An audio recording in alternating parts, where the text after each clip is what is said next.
enterprises and maintain their access to risk capital. Liquidity support. With TReDS, more than 7 lakh crore has been made available to MSMEs. To leverage its full potential, I propose 4 measures. 1. Mandate TReDS as the transaction settlement platform for all purchases from MSMEs by CPSEs, serving as a benchmark for other corporates. 2. Introduce a credit guarantee support mechanism through CGTMSE for invoice discounting on TReDS platform. 3. Link GEM with TReDS for sharing information with financiers about government purchases from MSMEs, encouraging cheaper and quicker financing. 4. Introduce TReDS receivables as asset-backed securities, helping develop a secondary market, enhancing liquidity and settlement of transactions. Professional support.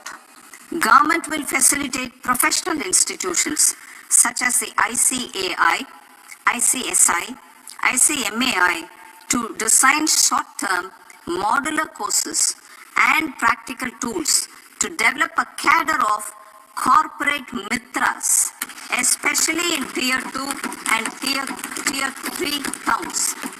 These accredited para-professionals will help MSMEs meet compliance requirements at affordable costs.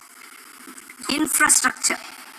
During this past decade, our government has undertaken several initiatives for large-scale enhancement of public infrastructure, including through new financing instruments such as Infrastructure Investment Trust (InvITs) and Real Estate Investment Trust (REITs), and institutions like NIIF and NABFID. We shall continue to focus on developing infrastructure in cities with over 5 lakh population, that is Tier 2, Tier 3 cities, which have expanded to become growth centers. Public capital expenditure has increased manifold from 2 lakh crore in 2014-15 to an allocation of 11.2 lakh crore in BE 25-26.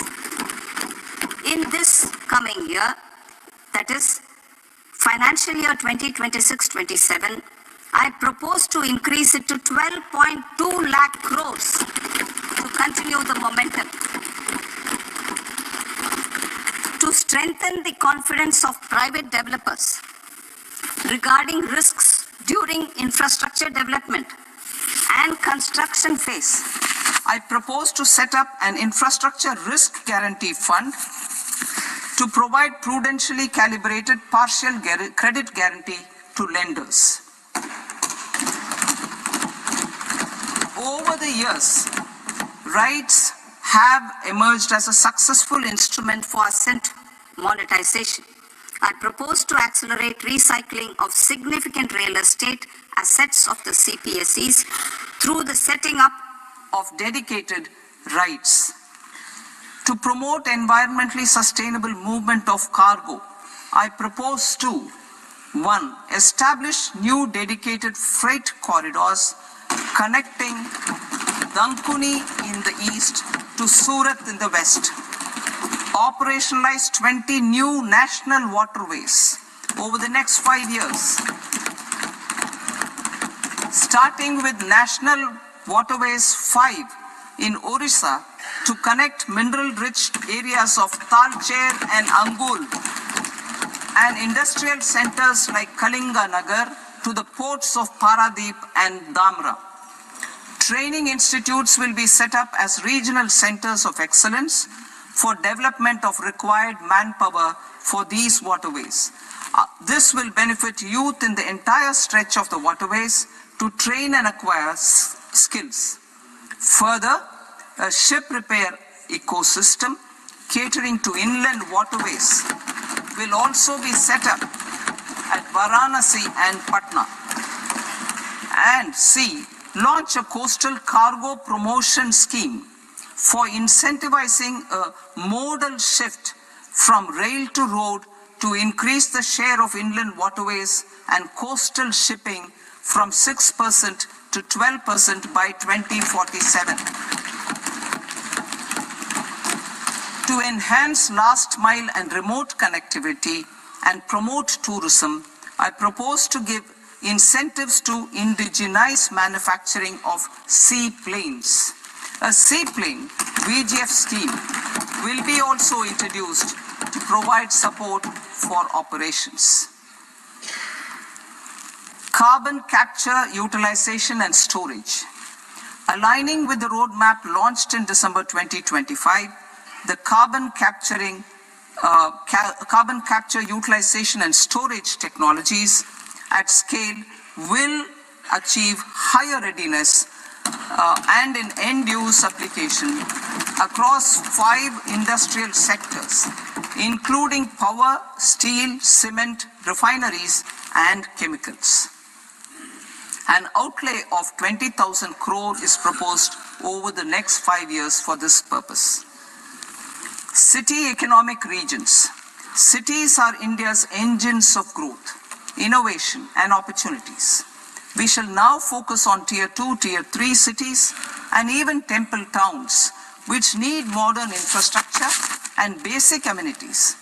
This budget aims to further amplify the potential of cities to deliver the economic power of agglomerations by mapping city economic regions based on their specific growth drivers. An allocation of 5,000 crore per CER over 5 years is proposed for implementing their plans through a challenge mode with a reform-cum-result-based financing mechanism.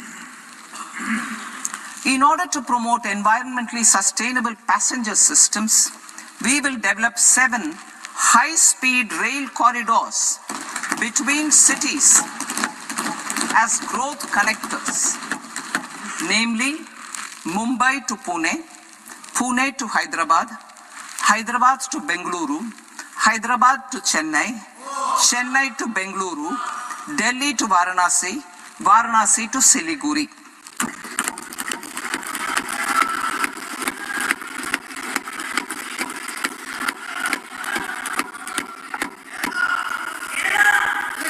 Financial sector.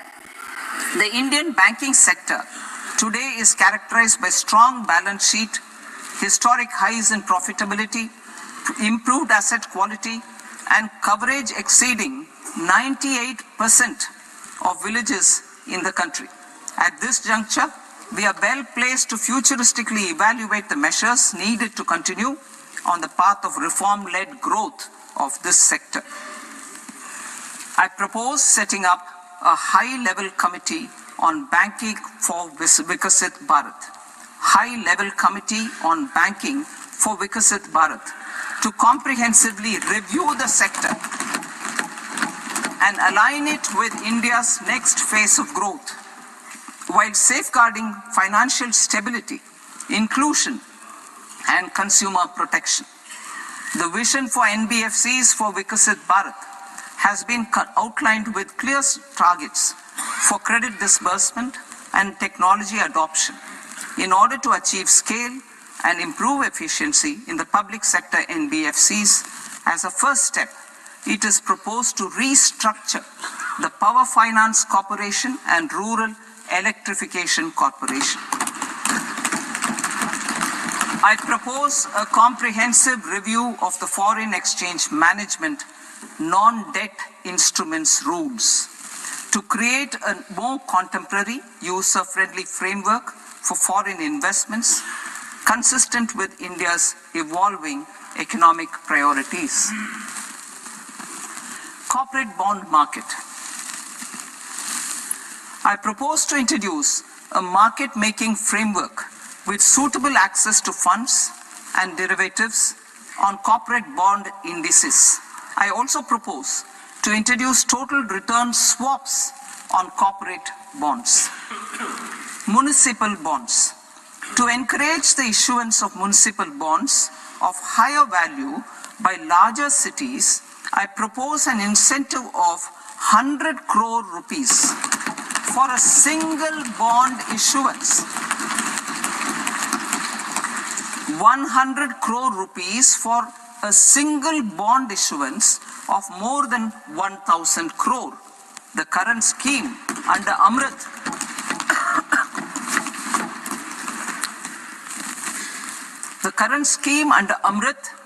which incentivizes issuances up to 200 crores only, will also continue to support smaller and medium towns.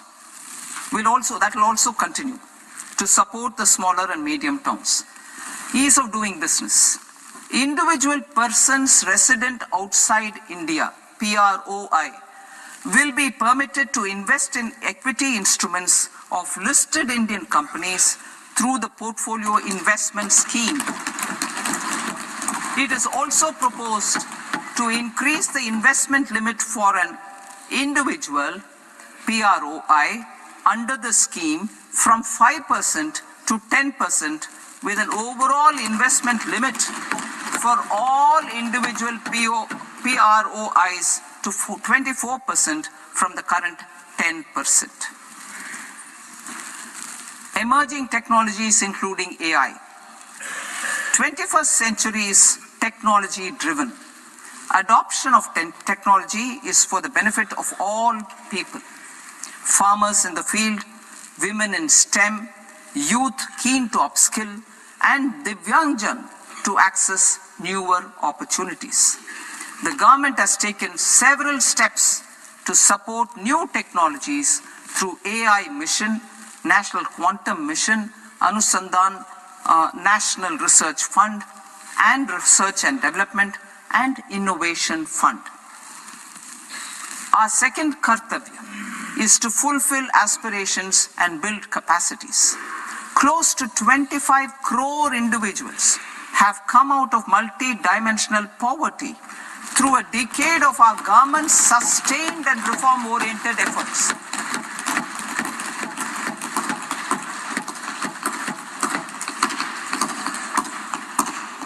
Our government has therefore decided to place a renewed emphasis on the service sector to provide a pathway to fulfilling aspirations of a youthful India with the following measures. I propose to set up a high-powered Education to Employment and Enterprises Standing Committee to recommend measures that focus on services sector as a core driver of Viksit Bharat. This will make us a global leader in services with a 10% global share by 2047. The committee will prioritize areas to optimize the potential for growth, employment, and exports. They will also assess the impact of emerging technologies, including AI, on jobs and skill requirements and propose measures thereof. To create a range of skilled career pathways, a new range of skilled career pathways for our youth, I propose interventions in the following sectors. Health. Existing institutions for allied health professionals will be upgraded and new AHP institutions established in private and government sectors. This will cover 10 selected disciplines, including optometry, radiology, anesthesia, OT technology, applied psychology and behavioral health, and add 1 lakh AHPs over the next 5 years. A strong care system covering geriatric and allied care services will be built. A variety of NSQF-aligned programs will be developed to train multi-skilled caregivers, combining core care and allied skills such as wellness, yoga, and operation of medical assistive devices. In the coming year, 1.5 lakh caregivers will be trained.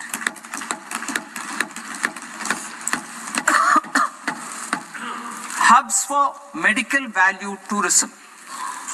To promote India as a hub for medical tourism services, I propose to launch a scheme to support states in establishing 5 regional medical hubs in partnership with the private sector.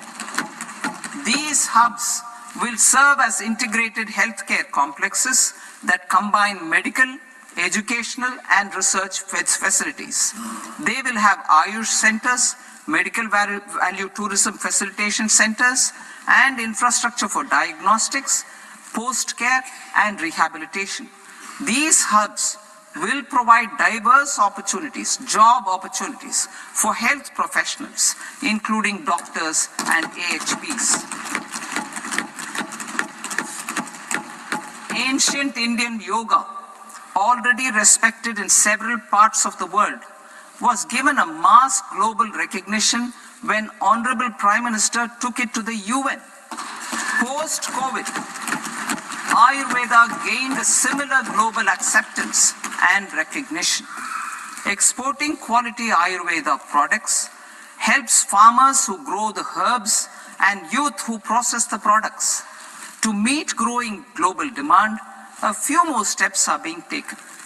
I propose to 1. Set up 3 new All India Institutes of Ayurveda. 2. Upgrade Ayush pharmacies and drug testing labs for higher standards of certification ecosystem and make available more skilled personnel. 3. Upgrade the WHO Global Traditional Medicine Center in Jamnagar to bolster evidence-based research, training, and awareness for traditional medicine. Animal husbandry. Livestock contributes to close to 16% of farm income, including of poor and marginal households. To scale up availability of veterinary professionals by more than 20,000, I propose to roll out a loan-linked capital subsidy support scheme for establishment of veterinary and para-veterinary colleges, veterinary hospitals, diagnostic laboratories, and breeding facilities in private sector. Collaboration between Indian and foreign institutions will also be facilitated. Orange economy. India's animation, visual effects, gaming and comics sector, AVGC sector, is a growing industry projected to require 2 million professionals by 2030. I propose to support the Indian Institute of Creative Technologies, Mumbai, in setting up AVGC content creator labs in 15,000 secondary schools all over the country and 500 colleges. The Indian design industry is expanding rapidly, and yet there is a shortage of Indian designers. I propose to establish, through Challenge Route, a new National Institute of Design to boost design education and development in the eastern region of India. Education. Our government will support states through Challenge Route in creating 5 university townships in the vicinity of major industrial and logistics corridors. These planned academic zones will host multiple universities, colleges, and research institutions, skill centers, and residential complexes. In higher education, STEM institutions prolong the hours of study and laboratory work pose some challenges for girl students. Through VGF, Viability Gap Funding and capital support, 1 girls' hostel will be established in every district.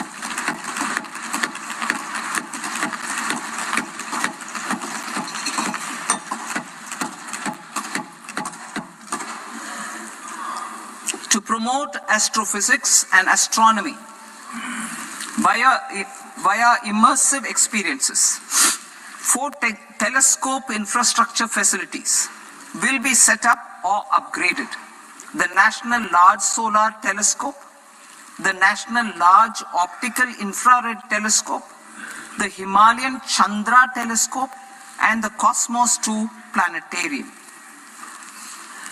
Tourism. The tourism sector has the potential to play a large role in the employment generation, forex earnings, and expanding the local economy. I propose to set up a National Institute of Hospitality by upgrading the existing National Council for Hotel Management and Catering Technology. It will function as a bridge between academia, industry, and government. I also propose a pilot scheme for upskilling 10,000 guides in 20 iconic tourist sites through a standardized, high-quality, 12-week training course in hybrid mode in collaboration with the Indian Institute of Management. A national destination digital knowledge grid will be established to digitally document all places of significance, cultural, spiritual, and heritage. This initiative will create a new ecosystem of jobs for local researchers, historians, content creators, and technology partners. India has the potential and opportunity to offer world-class trekking and hiking experience. We will develop ecologically sustainable mountain trails in Himachal Pradesh, Uttarakhand, and Jammu Kashmir. Also in Araku Valley in the Eastern Ghats and Podigai Malai in the Western Ghats. Turtle trails along key nesting sites in the coastal areas of Odisha, Karnataka, and Kerala. And 3 bird watching trails along the Pulikat Lake in Andhra Pradesh, Tamil Nadu. It's on the border. Under the visionary leadership of Honorable Prime Minister, we established the International Big Cat Alliance in 2024. This year, India is hosting the first ever Global Big Cat Summit, where heads of governments and ministers from 95 range countries will deliberate on collective strategies for conservation. Heritage and culture tourism. I propose to develop 15 archaeological sites, including Lothal, Dholavira, Rakhi Gadi, Adichanallur, Sarnath, Hastinapur, and Leh Palace into vibrant experiential cultural destinations. Excavated landscapes will be open to the public through curated walkways.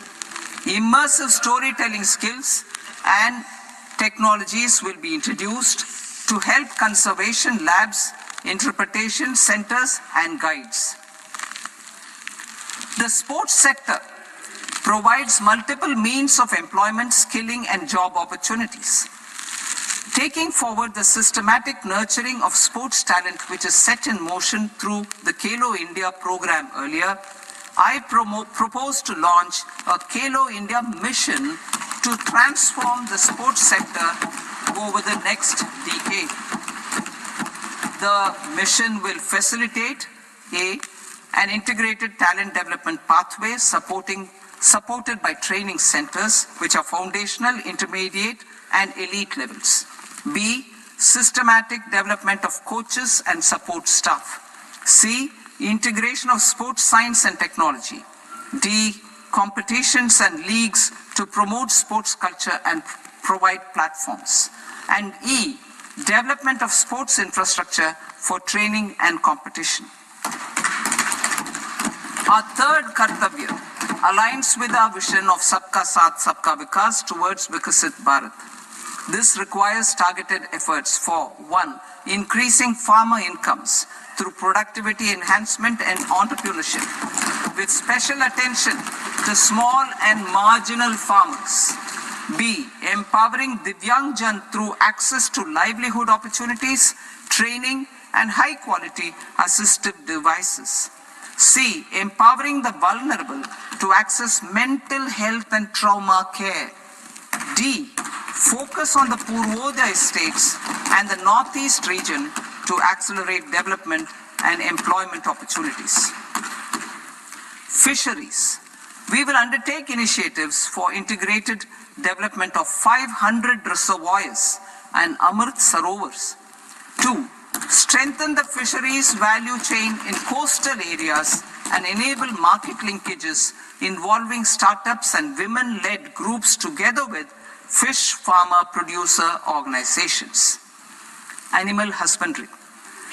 To provide quality employment opportunities in rural and peri-urban areas, we will support the animal husbandry sector in entrepreneurship development through a credit-linked subsidy program, B, scaling up and modernization of livestock enterprises, C, enhanced creation of livestock, dairy, and poultry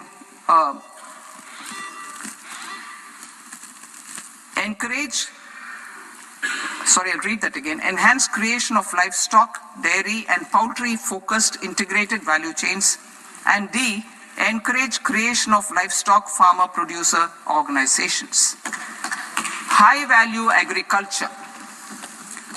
To diversify farm outputs, increase productivity, enhance farmers' incomes, and create new employment opportunities, we will support high-value crops such as coconut, sandalwood, cocoa, cashew in the coastal areas, agar trees in Northeast, and nuts such as almonds, walnuts, and pine nuts in our hilly regions. All of them will be supported. India is the world's largest producer of coconuts. About 30 million people, including nearly 10 million farmers, depend on coconuts for their livelihood.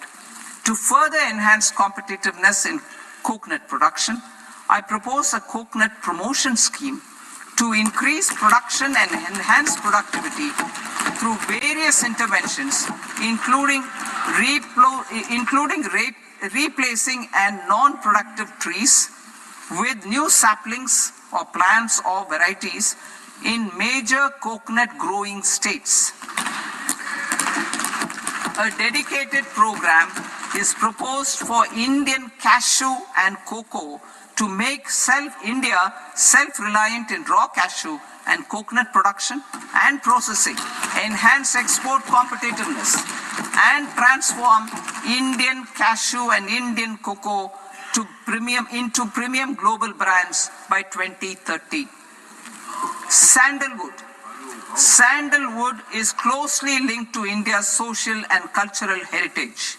Our government will partner with state governments to promote focused cultivation and post-harvest processing to restore the glory of the Indian sandalwood ecosystem, to rejuvenate old, low-yielding orchards, and expand high-density cultivation of walnuts, almonds, and pine nuts. We will support a dedicated program to enhance farmer incomes and in bringing value addition by engaging youth. Bharat Vistar, that is virtually integrated system to access agricultural resources.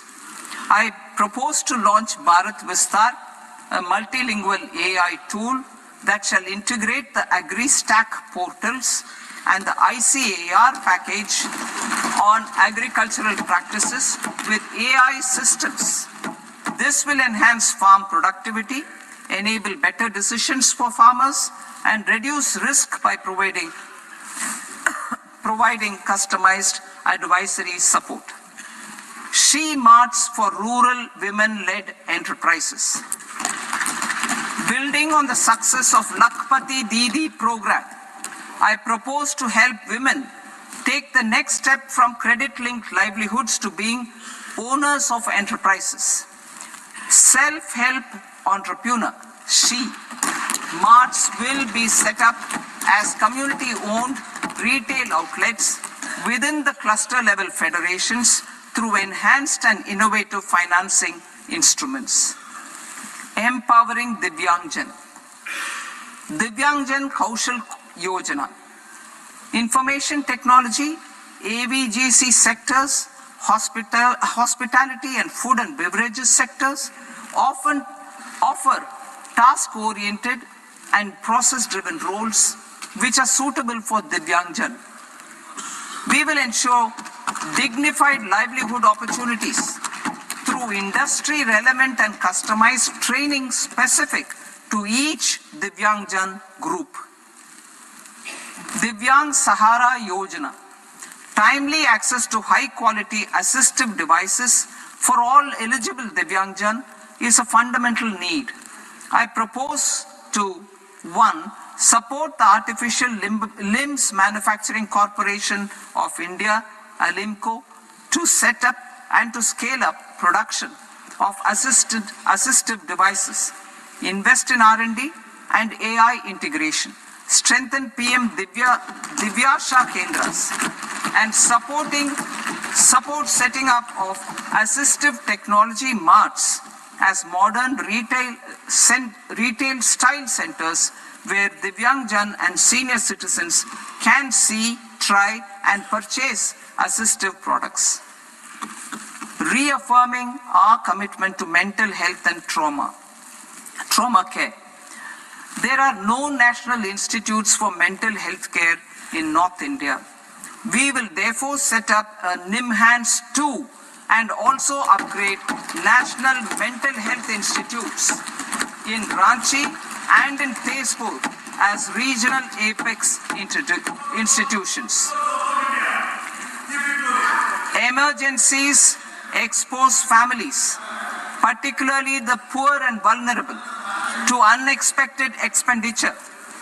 We will strengthen and increase these capacities by 50% in district hospitals by establishing emergency and trauma care centers. Focus on Purvodaya states and northeastern regions. Purvodaya. I propose the development of an integrated East Coast industrial corridor with a well-connected node at Durgapur, creation of 5 tourism destinations in 5 Purvodaya states, and the provision of 4,000 e-buses. Buddhist sites in northeastern region.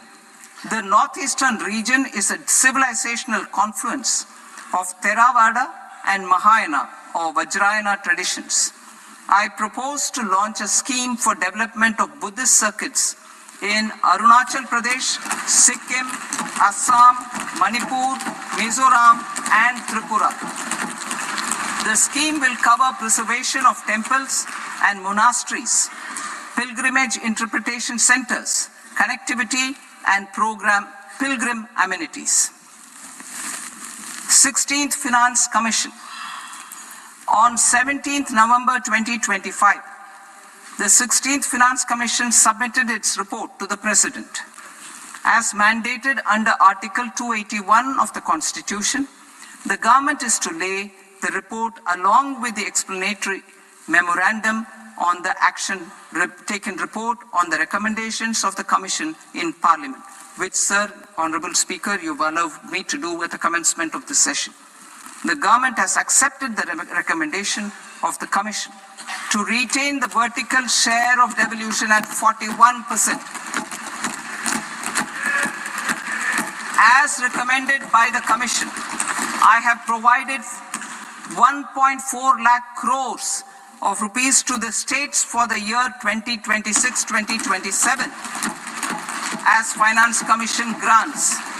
These include rural and urban local body and disaster management grants. Fiscal consolidation. Government has been delivering on our fiscal commitments consistently without compromising on social needs. To strive towards accepted standards of fiscal management in Budget 25-26, I had indicated that the central government would target reaching a debt-to-GDP ratio of 50 plus or minus 1% by 2030-31. In line with this, the debt-to-GDP ratio is estimated to be 55.6% of GDP in BE 26-27, compared to 56.1% of GDP in RE 25-26. A declining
Income Tax Act. In July 2024, I announced a comprehensive review of the Income Tax Act 1961. This was completed in a record time, and the Income Tax Act 2025 will come into effect from 1st April 2026. The simplified income tax rules and forms will be notified shortly, giving adequate time to taxpayers to acquaint themselves with its requirements. The forms have been redesigned such that ordinary citizens can comply without difficulty. Ease of living. I propose that any interest awarded by the Motor Accident Claims Tribunal to a natural person will be exempt from income tax, and any TDS on this account will be done away with. I propose to reduce TCS rate on the sale of overseas tour program package from the current 5% and 20% to 2% without any stipulation of amount. I propose to reduce TCS rate for pursuing education and for medical purposes under the Liberalized Remittance Scheme, popularly known as LRS, from 5% to 2%. Supply of manpower services is proposed to be specifically brought within the ambit of payment to contractors for the purpose of TDS to avoid ambiguity. Thus, TDS on these services will be at the rate of either 1% or 2% only. I propose a scheme for small taxpayers wherein a rule-based automated process will enable obtaining a lower or nil deduction certificate instead of filing an application with the assessing officer. For the ease of taxpayer holding securities in multiple companies, I propose to enable depositories to accept Form 15G or Form 15H from the investor and provide it directly to various relevant companies. I propose to extend time available for revising returns from 31st December to up to 31st March with the payment of a nominal fee. I also propose to stagger the timeline for filing of tax returns.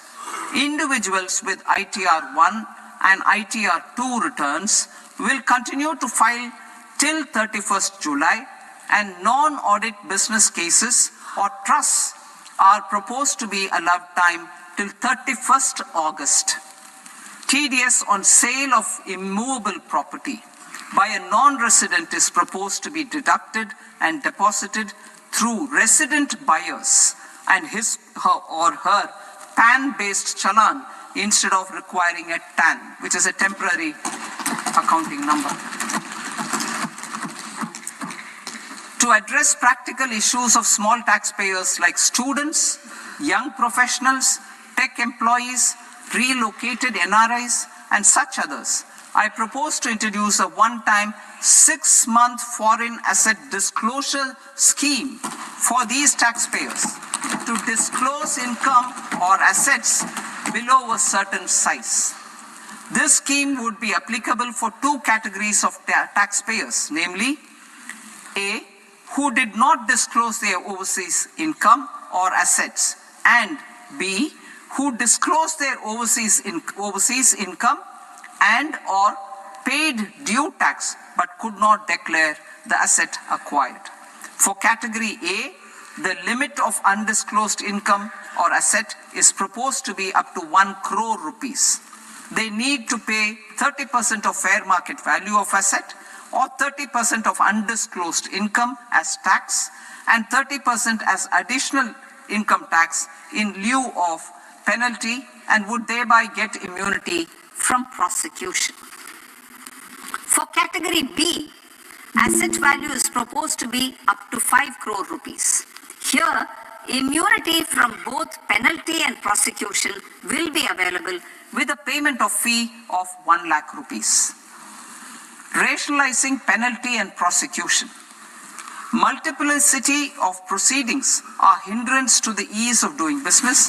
I propose to integrate assessment and penalty proceedings by way of a common order for both. There will be no interest liability on the taxpayer on the penalty amount for the period of appeal before the first appellate authority, irrespective of the outcome of appeal process. Further, quantum of prepayment is being reduced from 20% to 10% and will continue to be calculated only on core tax demand. As an additional measure for reducing litigation, I propose to allow taxpayers to update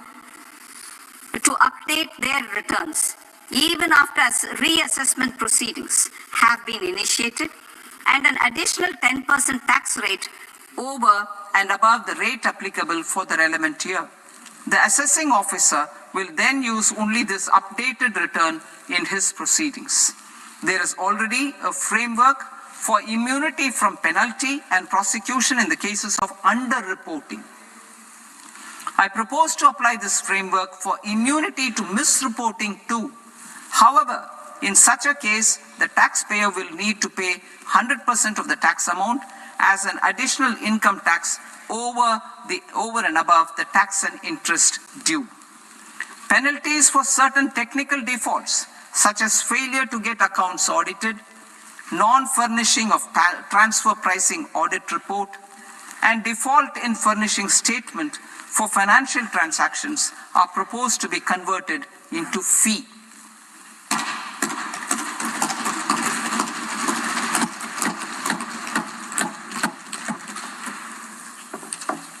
I propose to rationalize prosecution framework under Income Tax Act while maintaining a careful balance for deterrence in some serious offense. Non-production of books of account and documents and requirement of TDS payment where payment is made in kind are being decriminalized. Further, minor offenses will attract fine only. The remaining prosecutions will be graded commensurate with the quantum of offense. They will entail only simple imprisonment with maximum imprisonment reduced to 2 years and power to courts to convert even those into fines. There is no penalty. There is no penalty presently for non-disclosure of non-immovable foreign assets with aggregate value less than 20 lakh rupees.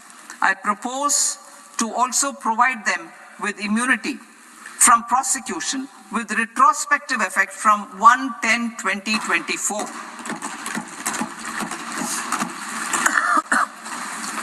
Cooperatives. Deduction is already allowed to a primary cooperative society engaged in supplying milk, oilseeds, fruits or vegetables raised or grown by its members. I propose to extend this deduction to also include supply of cattle feed and cotton seed produced by its members. I propose to allow inter-cooperative society dividend income as deduction under the new tax regime to the extent it is further distributed to its members. I further propose to allow exemption for a period of 3 years to dividend income received by a notified national cooperative federation on their investments made in companies up to 31/1/2026. This exemption would be allowed only for dividends further distributed to its member cooperatives. Supporting IT sector as India's growth engine. India is a global leader in software development services, IT-enabled services, knowledge process outsourcing services, and contract R&D services relating to software development. These businesses and their segments are quite interconnected with each other. All these services are proposed to be clubbed under a single category of information technology services with a common safe harbor margin of 15.5% applicable to all. The threshold for availing safe harbor for IT services is being enhanced substantially from 300 crore rupees to 2,000 crore rupees.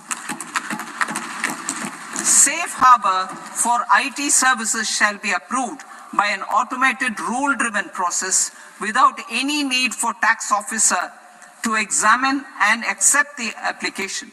Once applied by an IT services company, the same safe harbor can be continued for a period of 5 years at a stretch at its choice.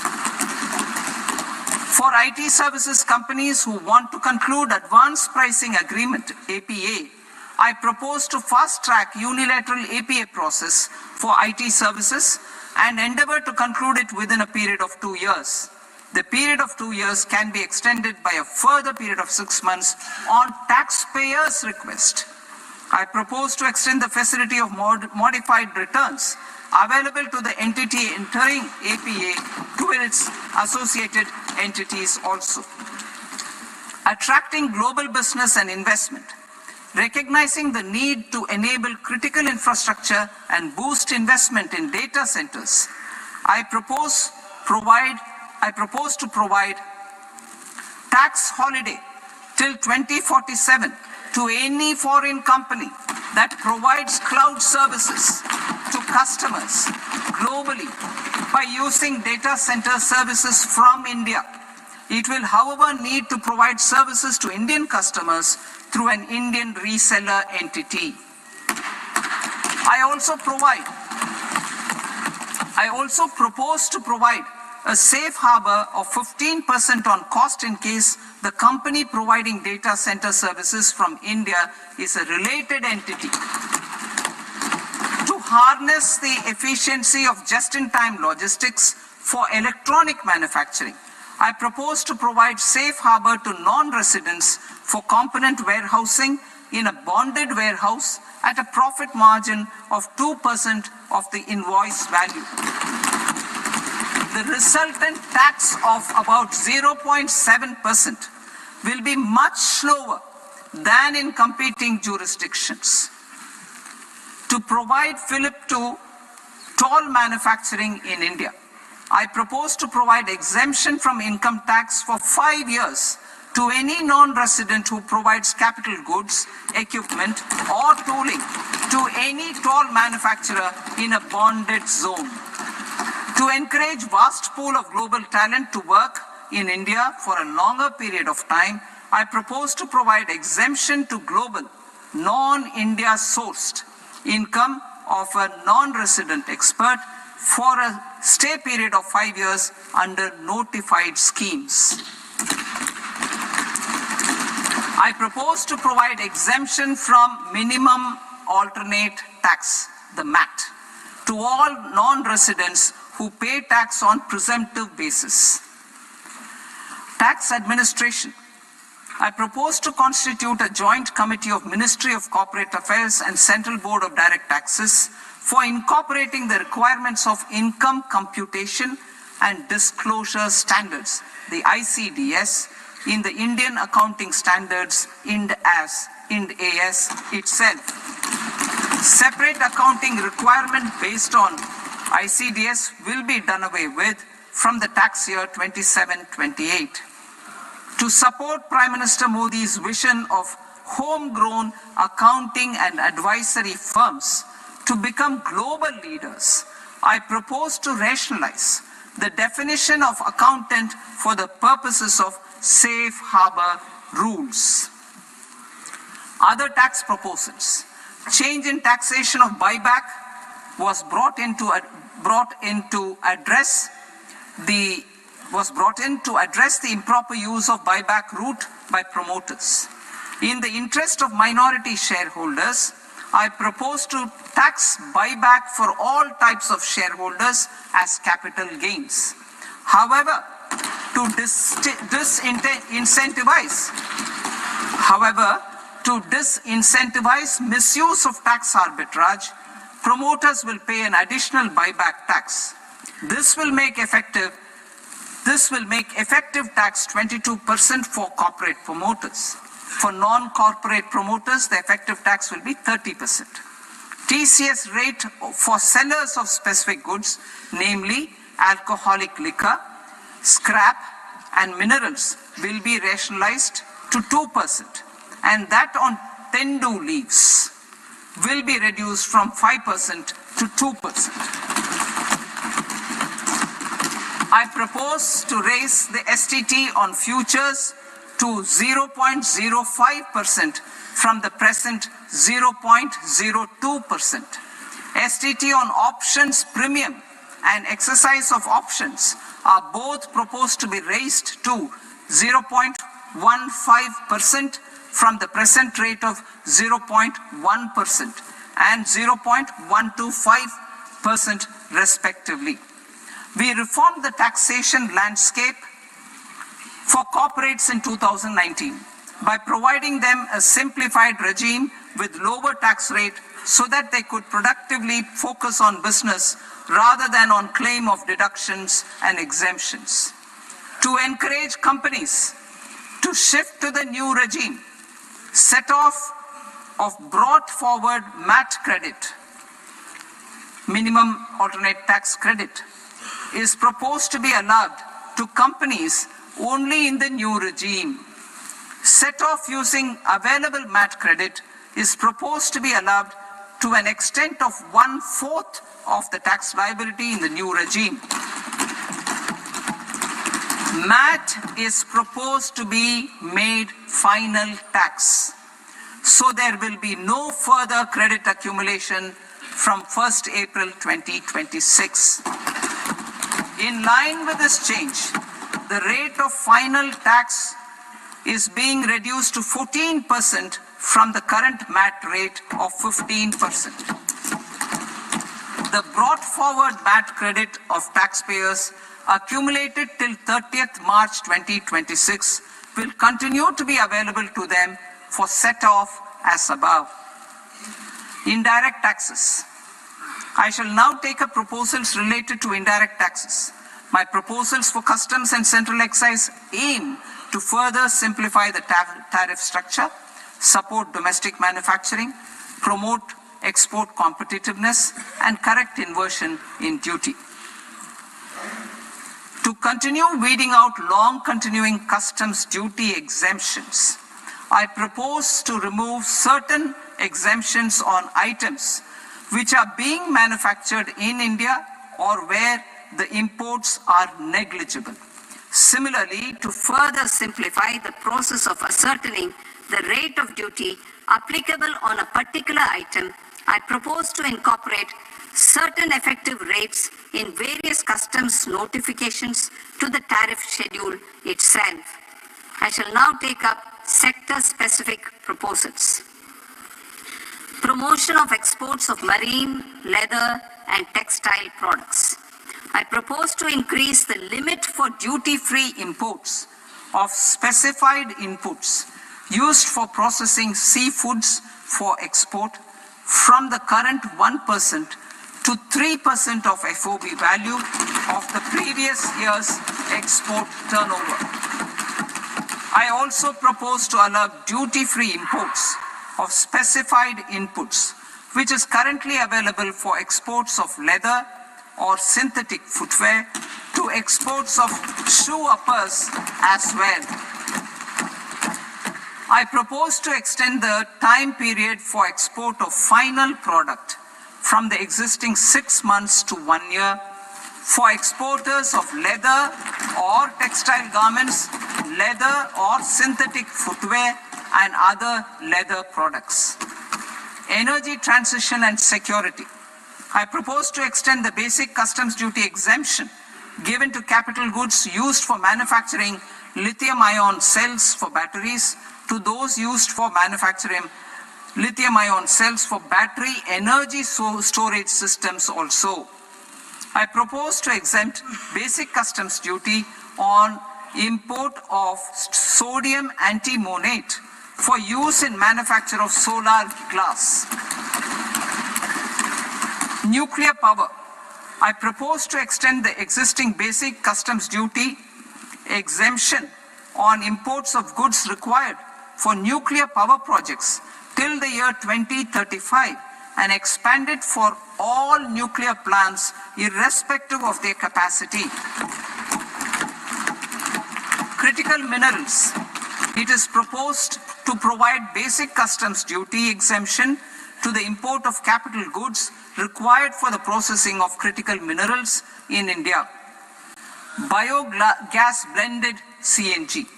I propose to exclude the entire value of biogas while calculating the central excise duty payable on biogas blended CNG. Civil and defense aviation. I propose to exempt basic customs duty on components and parts required for the manufacture of civilian training and other aircrafts. It is proposed to exempt basic customs duty on raw materials imported for the manufacture of parts of aircraft to be used in maintenance, repair, or overall requirements by units in the defense sector. Electronics. To deepen value addition in the consumer electronics sector, I propose to exempt basic customs duty on specified parts used in the manufacture of microwave ovens. Special economic zone. To address the concerns arising about utilization of capacity by manufacturing units in the special economic zones due to global trade disruptions, I propose as a special one-time measure to facilitate sales by eligible manufacturing units in SEZs to the domestic tariff area at concessional rates of duty. The quantity of such sales will be limited to a prescribed proportion of their exports. Necessary regulatory changes will be undertaken to operationalize the measures while ensuring level playing field for the units working in the DTA. Ease of living. To rationalize the customs duty structure for goods imported for personal use, I propose to reduce the tariff rate on all dutiable goods imported for personal use from 20% to 10%. To provide relief to patients, particularly those suffering from cancer, I propose to exempt basic customs duty on 17 drugs or medicines. I propose also to add 7 more rare diseases for the purposes of exempting import duties on personal imports of drugs, medicines, and food for special medical purposes used in their treatment. Customs process. India's role and share in the global trade is poised for a major leap in line with our ambition and journey towards Viksit Bharat. In this regard, I propose many measures for custom processes to have minimal intervention for smoother and faster movement of goods and greater certainty to the trade. Trust-based systems. I propose to enhance duty deferral period for Tier 2 and Tier 3 authorized economic operators, known as AEOs, from 15 days to 30 days. I propose to provide eligible manufacturer importers the same duty deferral facility. This should encourage them to get themselves accredited as a full-fledged Tier 3 AEO in due course. To provide greater certainty and for better business planning, I propose to extend validity period of advance ruling binding on customs from the present 3 years to 5 years. In the spirit of the whole of government approach,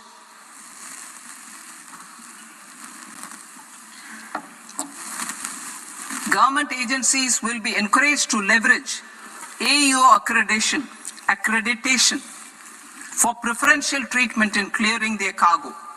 Regular importers with trusted long-standing supply chains will be recognized in the risk system so that the need for verification of their cargo every time can be minimized. Export cargo using electronic sealing. Export cargo using electronic sealing will be provided through clearance from the factory premises to the ship. For import of goods not needing any compliance, filing of bill of entry by a trusted importer and arrival of goods will automatically notify customs for completing their clearance formalities. This will enable goods to be released immediately on arrival. The customs warehouse framework will be transformed into a warehouse operator-centric system with a self-declarations, electronic tracking, and risk-based audit. These reforms will move away from the current system of officer-dependent approvals and reduce transaction delays and compliance costs. Ease of doing business.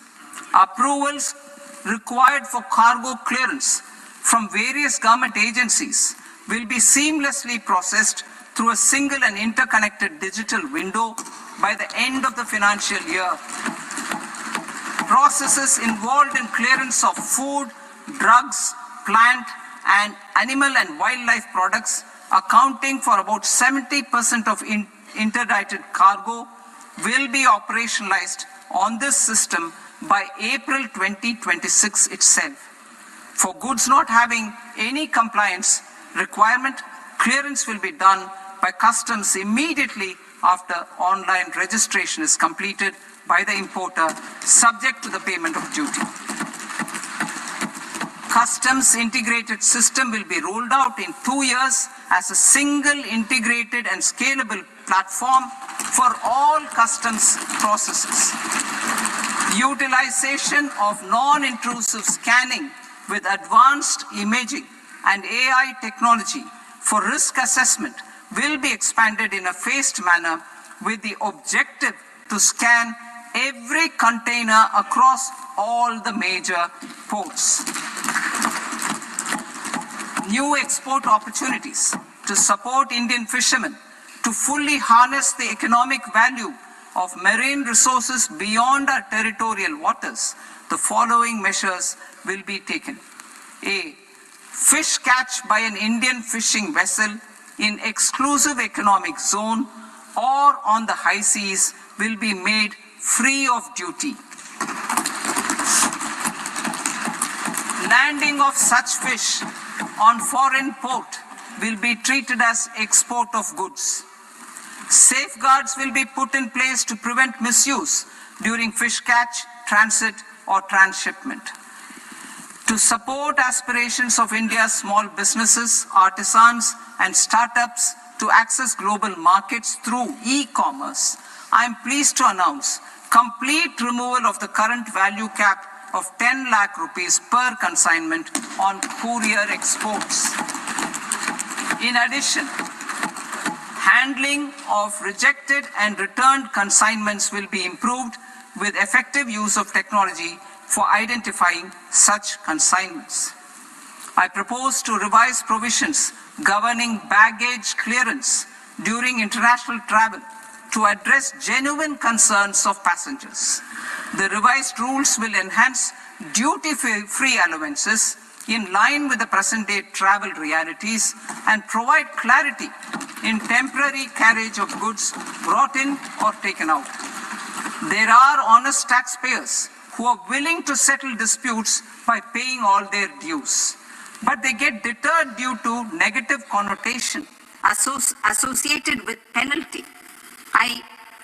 They will now be able to close cases by paying an additional amount in lieu of penalty. Honorable Speaker, sir, with this, I commend the budget to this august House.